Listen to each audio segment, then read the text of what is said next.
Well, let's get that piece of shit out of the way and move on to other things. Now, as you may know if you follow my stuff in French, I really like the Sirian games. Well, mostly TFE and BFE, to the point of doing let's plays on these games where I put the difficulty to maximum and where enemies are invisible most of the time. My stance on these games is that the TFE was, and still is, a refreshing change of pace because, unlike a lot of shooters in recent years where they force you to stay behind cover, Sirian instead forces you to stand in the middle of a firefight where you have to dodge enemies and dance, as Crouching puts it, around enemy fire, where you have to choose the right weapon for the right situations. The game moves at such a frantic pace too that I just love it for it. Now I might prefer TFE as a whole, but I think the Sirian 3 BFE, which is going to be the subject of this video, actually has a better gameplay because while it's mostly the same, as in like it's the same frantic gameplay as you know and love, it added a few more mechanics that completely changes the original formula, and again, I like it for it. Now, I didn't like the game at first, but when I gave it a third and fourth playthrough, I grew to like it more, as I mastered it even more, so yeah. But you know what, there was GmanLives whom didn't quite share the same love I have for this game, and there was FrameRater whom, while he may have gone more in depth and seemed to like the game, I thought he didn't quite get it. So, as you may have guessed, I'm going to be talking about their videos on this game, so yeah. Why is that? Well, for one thing, Sirian 4 is expected to release on September 24th, so I thought it would be topical, and for another thing, if you read through FrameRater's description of this video, he says this video is anticipating a redo. So, you know what? I thought it would be a perfect moment to explain why I think this game is so great. Maybe we can learn a few things. So, yeah, let's go with it. Actually, before we start, I want to say this first, but listen, I'm not here to make any money. Nor am I doing it for the views, I'm just expressing my opinion. I don't know why it's such an hard concept to understand, but some people, and especially one idiot out there, thought that I'm always doing it for profit or to troll, which isn't the case. Again, I'm not there for any of these reasons, nor do I think that GmanLives or FrameRater are bad people. It's not like they tried to make Sirian 3 look bad on purpose. I mean, I might think they're misinformed, but that's the worst I can say about them. And you know what? I even like GmanLives' older videos because they lasted under 10 minutes, but nowadays where they last between 15 to 20 minutes, man, it's not my type of thing. They last for too long, but I do think that he sometimes brings some good points, and it's the same thing with FrameRater. Sometimes he talks for too long, but he sometimes brings some good points. Again, I'm not out there for blood either, okay? I'm just expressing my opinion. Again, I don't know why it's such an alien concept, but there. Sorry if I started like that, but it needs to be addressed. Anyway, let's look at the GmanLives video on Sirian 3. Sam is a throwback to the FPS protagonists of the 90s like Duke Nukem and Lo Wang, and he's just an enjoyable character to play as. But it pains me to say it, however, that Serious Sam 3 is one of the weakest, if not the weakest game in the series, and I'm genuinely baffled at some of the design choices Crow Team have implemented with this game. Okay, I shouldn't be saying that Sirian 3 is a perfect game either, so on top of my head, the issues I have is the pacing, which can be a bit slow when you don't know what you're doing, especially because of the key gathering missions when you don't know where they are. There's also the sounds the enemies make, which is too low, because in TFE like they make loud audible noises, so you can identify what enemies are around you at all times. But in Sirian 3, they're a bit too quiet, and that can be a bit annoying. Like I got get caught by surprise by players all the time. And then there is, what was it? Oh yeah, the AI, which can act weird. Like, that also can be annoying. But okay, GmanLives, what are your issues? Lastly, there's the Witch Brides, which float in the air and attack you by locking up your movement controls for a short period of time, like total assholes. Because nothing says artificial difficulty like an enemy that teleports in at random and restricts your movement speed when you're being attacked from all angles.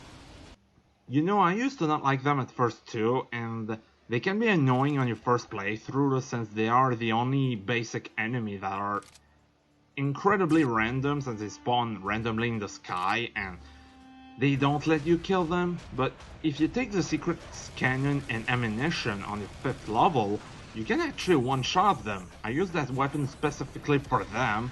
Like, as you can see in the footage I show you, I did kill her without getting hit. I did get hit later, a bit later, but that's just because I'm not the best Sirian player, I do admit, but yeah, there's a way to get rid of them in one shot. So this is one of these cases where I would say that Sirian 3 gets better the more you play, but more on that later. Now the gameplay is where I started to take issue with Sirian 3. Truth be told, it is mostly like its predecessors where it counts most. You find yourself in these large combat arenas, a bunch of enemies spawn in, and you often have to kill all of them before you can proceed. There's nothing wrong with this, and it's something this series has always done well, but there's a few slight modifications to the formula that I just can't abide by. The most glaring fault for me anyway is that the game forces you to reload certain weapons. Now in the game's defense, the Colt 45s and Coach Gun did require reloading in the older games, but you would kind of expect it for a weapon like the Coach Gun simply to keep it balanced, and also because it's a double-barreled shotgun. I mean, it wouldn't make any sense if you didn't have to reload it. And the Colt 45s were rarely used, so it didn't really make it that much of an issue. The drama with Sirian 3 is that you're forced to reload the M29 assault rifle, which is a weapon that essentially replaces the Tommy gun. Now if you played any of the prior games, you'd know that you'll be using this weapon a fair bit, and to have to frequently reload the damn thing when you got a couple dozen enemies bearing down on you just feels totally out of place. I mean, including reloading in a Sirian game is like putting a stamina bar in Super Mario Bros. Imagine if when playing Super Mario Bros. You'd have to stop every 5 seconds to let Mario catch his breath.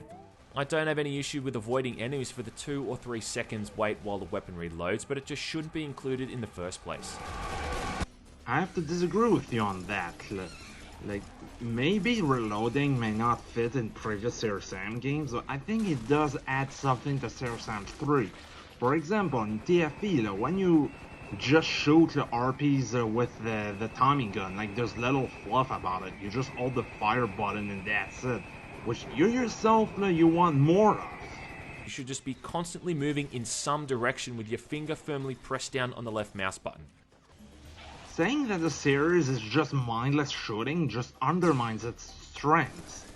Like in Sirian 3, like, yeah, maybe the assault rifle may be weak in itself, but you have other weapons to compensate its weaknesses. For example, like, maybe you have to use the melee finishers or sledgehammer more on the Gnars. Or maybe instead you should group the enemies together to use the rocket launcher or C4 and use the assault rifle only for the weaker enemies. Like, there is a lot of strategy, like you have to work your way around it. It does add a bit of tension to the battles. It makes you look at your inventory in a different way. It adds something different to the series, and I think that may be what they were going for, to make something different and not just a copy-paste of previous entries. Another pretty big screw-up is the inclusion of hit-scanning grunt-type enemies armed with shotguns and assault rifles. Now look, Sonny Jim, hit-scanning enemies are fine in interior areas or areas that provide lots of cover, because you can break their line of sight and take them out pretty easily, but when you're in a goddamn desert, circle strafing around a bio-mechanoid that's firing homing rockets at you, it's just an unfair hindrance to put on the player, as you're always going to take damage from them. Again, it's another new feature that just feels a little bit out of place for the series. I mean, I know the other games had the Arachnoids that had miniguns for arms, and yeah, they were hit scanners and pretty annoying, but you encounter these things far less and in fewer numbers, and they didn't throw a couple dozen of them at you at any one time. I don't think that's a problem. If you wear armor and keep your distance, you take very minimal damage.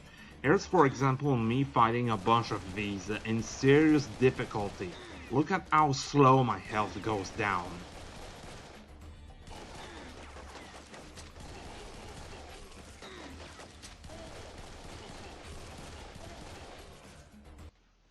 And for the sake of the head-scan argument, here's what it looks like to be shot by 2 Arachnoids at medium range on serious difficulty.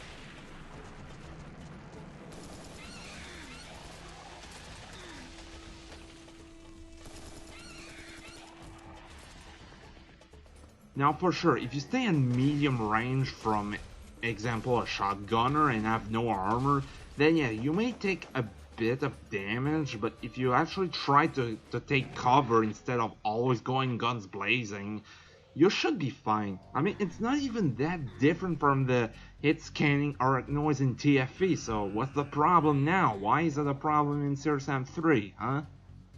But I think I'll say hands down the biggest issue with the campaign is the pacing, which is just really, really slow. To say the game has a slow start is an understatement. As I said, all up there's 12 levels, and I'd honestly say that the first 7 or 8 are utterly boring and tedious as all hell. If someone wanted you to watch a movie but told you it's only good for the last 15 minutes, you'd probably tell them to go to hell. So why should it be different with this game? Maybe it's a matter of taste at this point, but to say only a third of the levels are good just shows a lack of faith in the game. You most likely overlook a bunch of mechanics that would have made your experience better. Now going back to how I said it gets better the more you play, it's because I think the Sirian games are worth mastering. Because like, the more you play it, the better you get at, and the more fun you get out of it. That's how I see it, and Sirian 3 is no exception to that. Not only does the reloading forces you to be more dynamic with your arsenal, but there are also other mechanics that complement your gameplay. For instance, the melee finishers allows you to kill a lone enemy so you can save some ammo without having to switch to the sledgehammer. There are C4s that you get at level 5 that not only allow you to put down traps, but to one-shot bigger enemies like the red Arachnoids or Bio-mechs, a mechanic which I like a lot. And when you get the Sirian Mutilator at level 6, you can start killing a group of enemies at once, or even one big enemy by releasing them out when it glows red. Mastering all these mechanics reminds me of my learning of the physics in Omiyara Kawase, for example. Like, having a profound knowledge of a game that can be a lot of fun.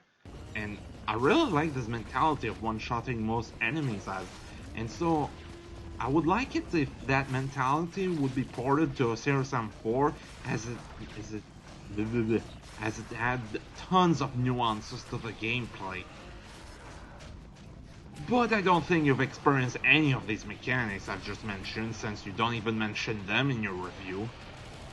Even by the 8th chapter, you haven't got your hands on all the weapons, but you do at least get the minigun, which makes the combat a little bit more enjoyable, and the areas do start to get more opened up and feel more like the traditional Sirius Sam we all know and love. I'm talking about those areas where you're basically just shooting down one large corridor with a weapon like the rocket launcher or the minigun, as droves and droves of enemies like the clears just keep coming and coming. Now, this is what I think of when I think of Sirius Sam, but for this kind of thing to only show up around 8 chapters in is just total horse shit. Hey, you know that thing you just said about Sirius Sam being about open corridors? Can't it also be said for the second half of level 3? Yeah, I'm sorry to say, but the earlier parts of the game does have moments like these too. Even the first level has it. And if you're just going to counter-argument it with, well, I just don't like the more claustrophobic corridors, well, I'm sorry to say, but the first and second encounter also has moments like these too. Like, it's one thing if you say you don't like tight tunnels, okay, but at least be right in what you say. I did say earlier that you didn't try to paint this game as bad on purpose, but now that I think about it, you're doing just that. You're just trying to find every possible flaw to paint this game as bad. Like, that's just not right. I just don't like when people do that. I get that they're trying to ease the player into going up against all the various enemy types, but it's just integrated far too slowly. It honestly took me about 2 or 3 attempts to get through this game because every time I'd pick it up, I'd just get so bored from the first few levels and stop playing. Certain levels are so barren on ammunition that it just strips away all the fun from it. I mean, you should never run out of ammo in a serious SAM game. You should just be constantly moving in some direction with your finger firmly pressed down on the left mouse button. Okay, now you're just lying. I just did the 2 or 3 levels on serious where I just started fresh, and I still had enough bullets and rockets to get rid of the enemies. Like, sure, I did use the melee and the pistol a bunch, but needless to say that I don't have the same problems as you do. I never had a shortage of ammunition. And I played this game like, what, 10 times now?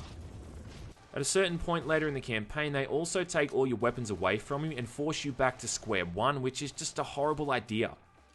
When you want someone to absolutely, positively hate your game, take all their weapons away from them after they've been playing for 7 hours. Great move.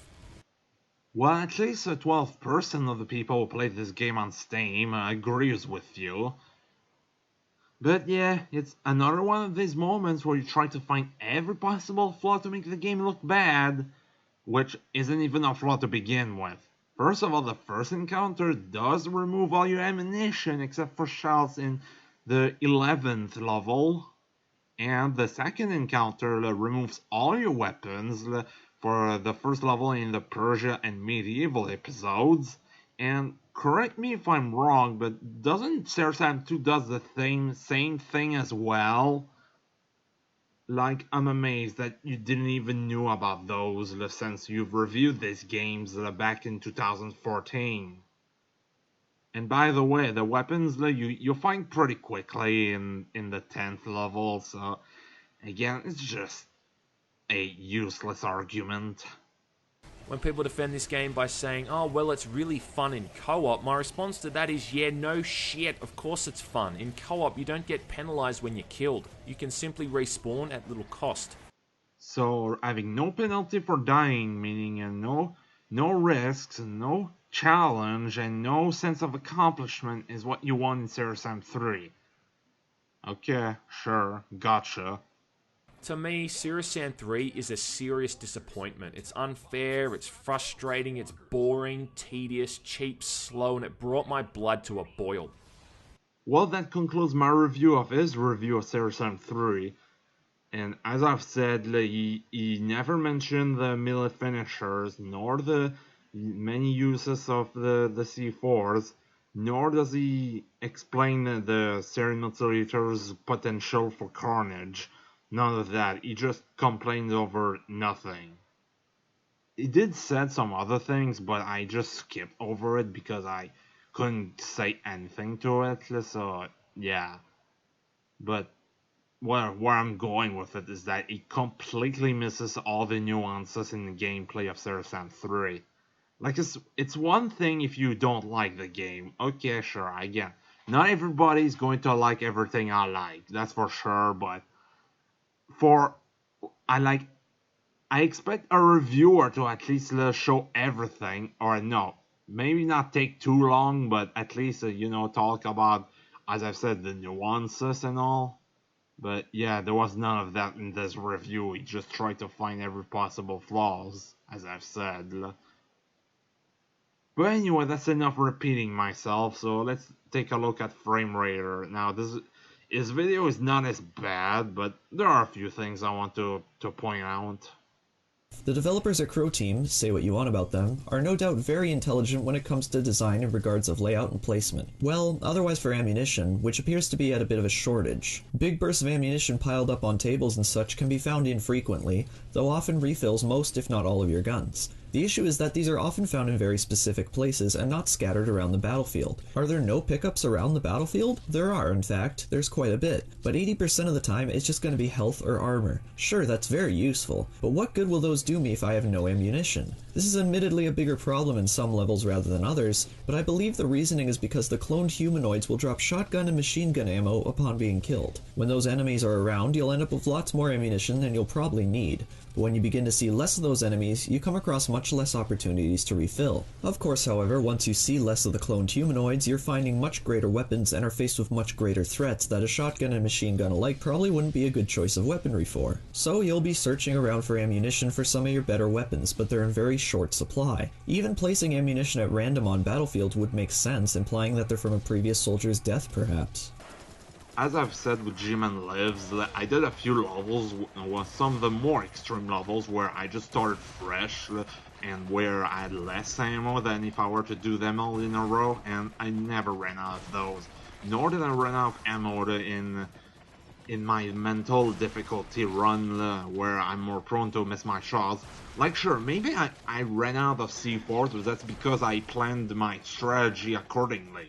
Like, you got to use all your weapons and abilities strategically. Like, for example, use the sledgehammer and melee finishers more to save on ammo, and keep your more precious ammo like the rockets for when you get stuck in a corner with players, and your cannonball shots specifically for the witch brides. Like, again, there's a lot of weapons to circumvent that problem. So, yeah, I don't see what he's talking about. Well, actually, I can't understand why you would run out of ammo if you keep using your ammo on enemies that you could just easily kill with the sledgehammer or melee finishers. Like, yeah, I can see why you would run out of ammo. When it does, it's usually just a repeat. Looking at a whole lot of gray isn't that appealing, and by the design of the model... And with that being said, yeah, let's talk about Sirian Sam himself and his role in this game. What a slap to the face. I honestly have difficulty believing to this day that they decided to go through with their new vision of Sam. You remember those corny but quirky one-liners from the originals? Remember how lighthearted and innocent it felt alongside the mass destruction he caused? They never learn. Basically, remember when Sam was a character you actually liked or could relate to in a way? Look, Ma, I'm a lumberjack. That's all gone, and it's forever tainted my view of the character. A character that, in all honesty, I have no connection to anymore and don't even care to defend. Harold Faltermeyer. What now? Sam in Sirian Sam 3 just isn't relatable. He's a careless, insensitive prick who runs around taking pride in making everybody else's job miserable. I see no purpose in calling out some of his specific roles in the game, and what he's actually responsible for doesn't really bug me. In fact, some of his moments are genuinely hysterical. A rare sight in Sirian Sam 3, but you'll get a few laughs here and there. How Sam behaves in Sirian Sam 3 isn't particularly offensive in a social justice sort of way, it's just offensive to the reputation he's had as a character up until 2011. Yeah, he was a bit of a careless arse in the original games too, but at least he had charm about it. New Age Sam is just a sailor-mouthed generic tough dude without any engaging input. Actually, I think Sam does have a good reason to act like a prick, because, for one thing, time is of the essence, because like the more time you would take to do certain tasks, the more people would die, and I think there's essential urgency when you're at the brink of the extinction of humanity. So yeah, I think he has a good reason to act this way. And then you say that Sam is now just a generic tough dude, but you completely overlook the fact Croteam forged his character a lot more than in classic games. Throughout the game, there are these graffitis that say "fuck EDF" or how the corporation broke the curse from space, but there are two in particular in level 5 that say Sirian Sam is not a hero, and the one I think says a lot, "Screw you Sam, this is all your fault." What these mean to me is that Sam helped colonize other planets and woke up mental. It may sound like he's a prick yet again, but I love the image of a man who tries to fix what he has done. And when he's the last man on Earth in level 11, instead of holding up in a corner like Hellfire said, he decides to go back in time, alone, to atone for what he has done. And you could tell when he's filling the car that there's a lot of pressure on him. Glug, glug, motherfucker. Damn, looks like I'm gonna need some more. All this makes the game feel a lot more epic, and I think Sam is a pretty relatable character in this game because of it. Sure, Sam is less lighthearted in this game than in the classics, but this is because, for one thing, the game is a lot more serious than the rest of the series, but this new vision of Sam is something that's often overlooked, even by you, which is odd because you even showed that one of these graffitis I mentioned in your review. What could be looked at as a genre changer is the underground segments of Serious Sam 3. Oh boy, now you want to talk about Serious Sam 3 controversy? Look no further than the underground segments. I've got to admit, when I first played this game at its release, I absolutely hated them. It interrupts the flow and horribly integrates vision. I mean that in a physical and literal sense. You can't see a damn thing, and the segments usually consist of rooms with tall pillars for Oregon cave demons to jump around in. They can get pretty annoying when all you're trying to do is rush to the end point of the underground segment, and that's the problem of the underground segments. The same point comes across when other people speak of it too, and it's just that these segments are really boring and usually longer than they have any right to be. There were a few puzzles in this segment that I somewhat enjoyed, but for the most part it's just overly frustrating due to how limited your sight is. Let there be light! Sam carries around this flashlight that deploys when you get into darker areas, and the area of view is far too little to enjoy the engagements provided here. I probably wouldn't mind these areas as much if you could only see a little bit better, and even at that point maybe I'd better understand some of the infuriatingly confusing puzzles they throw at you down there. The game could have done without these, and while I've come across far worse environments in games before, this is just, well, it's pretty bad. I might be in the minority, but I actually don't mind these underground segments. Except maybe for the puzzles, as they often are just to find a specific pattern of switches, which isn't difficult. But combat-wise, I don't mind it, because for one thing, it's not a type of gameplay you see often in Serious Sam, and the other thing is that it just makes you have to rely more on sound than trying to look around instead, so yeah, I actually don't mind these segments. There are two specific enemies that stand out more than the rest, probably due to how infuriating it is when you encounter them. If you've played through Serious Sam 3, you likely already know what I'm talking about. Witch Brides and Technopolyps. Firstly, the Witch Bride is an enemy who appears and disappears, sounds a bit familiar, doesn't it? At will, and attempts to disorient your control input while attempting to hover you in a single spot in the air, basically meaning all enemy attacks will be highly accurate to your position. This lasts a brief period of time, but is more likely to cause you a lot of damage if you're surrounded. As I've said in other reviews before, elements that disorient the player and take the control from you I consider poor integrations. It's especially rage-inducing in a game like Serious Sam, where hundreds of enemies are likely tailing you at once. They're introduced fairly late into the game and don't show up too often, so it's not a deal breaker, but the moment they show up you'll probably sigh a groan of irritation. The worst part I think is how you actually can't always shoot them when they appear. You can only do it during specific moments during their attacks. This means you can't just blow one away and be done with it unless you're using the cannon, though having both the cannon and a Witch Bride on the scene at once isn't a common scenario. I mostly agree with the statements, but the thing I would add to that is that when they're by themselves, they're really useless enemies and they're a bit annoying, so it's better to take the cannon from the 5th level, as I previously mentioned, and use the secret ammunition on them. Now, you might say that, well, on the first playthrough, it's uncommon to see the cannon and the Witch Brides at the same time, but again, it's one of these cases where the game gets better the more you play. But yeah, the Witch Brides, they work better with other enemies, so that's how they were designed. Now yes, as I said a moment ago, there is a melee system in the game, and it's okay. Yeah, it's pretty neat performing various kill moves and executions on characters. I gotta admit, when there's only one or a few characters left, it's entertaining to snap all their necks and move on to save some ammunition. Taking out the clears is particularly useful with melee attacking, so long as there's only one around. To melee an enemy, you just press the key listed on screen to undergo a scripted animation sequence which eliminates the enemy. That is, unless of course you end up kicking the enemy instead, something that I've had a hard time figuring out when and why it happens. The humanoid enemies in the game are able to be kicked. This occurs randomly when using a melee attack against an enemy. Sometimes you'll snap their necks or pull their hearts out, other times you'll just shove them back, which isn't strong enough to actually kill them. I tested to check if it only occurred when I was running, but even stopping the melee can still cause Sam to kick them over, so I can't really analyze what triggers a kick or a kill move. This is a bit discomforting, as the move you plan may be based on what your surrounding situation is. If you expect just to kick them, you might rip their heart out, which is a second or so longer than a kick. If you pay attention, the different melee animations actually depends on the weapons you're wielding. For example, when you use a shotgun, you will kick these enemies so that you can shoot them in the air.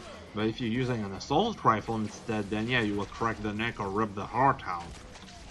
Also, the way you say that melee finishers are okay just undermines their true usefulness. Melee finishers are very useful early game, so that when you crank up the enemy strength to 400 to get a better score, like, yeah, you can one-shot them instead of having to put 400 bullets in their bodies. You know, that's something I never hear about in these reviews. Both GmanLives and FrameRater never mentioned the scoring system, which is kind of a big deal in the recent Serious Sam games. Like, it's just odd I never hear about it. A pretty big crowd will tell you that Serious Sam games are more fun and cooperative, which I honestly don't agree with. Why bother killing monsters when someone else is going to do it for you? The whole fun factor of Serious Sam for me is the overwhelming numbers against you, particularly you. Feeling powerful, unstoppable, taking on relentless, gore-hungry monsters all running towards you. It's a rewarding experience when you finish off a crowd, but I feel none of that whatsoever in cooperative. Dude, it's called teamwork. Like, you try to coordinate your next move with your friends. You're not much of a team player, are you? That's about all there is to say about Serious Sam 3 BFE. It's a retro-inspired shooter taking place before the first encounter of the series. It plays off many familiar elements to the series, but does so in a way that's very unfamiliar to the previous title's tones. There are many other games out there that do what Serious Sam 3 BFE does, though the absurdity in numbers still holds rather unique to the series. Besides that, the game feels practically nothing like Serious Sam, and despite the relentless monsters being about 75% of the game's integrity throughout the series, that lost 25% makes a huge impact once you've noticed it's gone. Serious Sam 3 BFE is a pretty good game. It's just not a very good Serious Sam game. Alas, this new style they've been working with appears to be the direction they'll be taking from now on. So I suppose what makes a good Serious Sam game can be thrown out the window at this point, because it's become something quite significantly, but not completely different. My final score for Serious Sam 3 BFE is 7.3 out of 10. And so yeah, that concludes my review of the FrameRater. Now, again, he did say a few other things that either I agree with or that I just didn't have any input to put in them. But yeah, my stance on Serious Sam 3, it is a Serious Sam game. It's like, yeah, it's more serious in tone, but I think that it's a good thing to actually make for a different tone, because that just makes it more different than the others. Like, it just makes it more unique. Like, there's a lot of charm into the game, either through its presentation or gameplay, and I really do wish that a lot of the game's mentality would be carried over to Serious Sam 4. Heck, it seems like the character development of Sam does seem to have carried over to Serious Sam 4 if we look at its trailer. I was an explorer once. Captain Sam Stone of the Surveyor. It was good. Hell, it was awesome. But yeah, Serious Sam 3 is an excellent game. It may have some flaws, but it's still a lot of fun mastering all its mechanics and being immersed in its world. But I don't know why, but a lot of people seem to overlook its strengths. And I kind of have a problem with that. Like, when people don't truly see what makes it so great. Like, that's where I have to explain what I mean by that. But anyway, that's all I have to say about these two people. Again, I don't have something against them personally. Well, unless they call me a pedophile like that other idiot. But yeah, again, I don't have a problem with them personally. I just want to throw that out. And listen, even if you are GmanLives or FrameRater, you can still comment on my video. I never ban anyone that just have a different opinion. Okay, I'm just throwing that out there. But yeah, okay, that's about it. That's all I have to say. So, bye.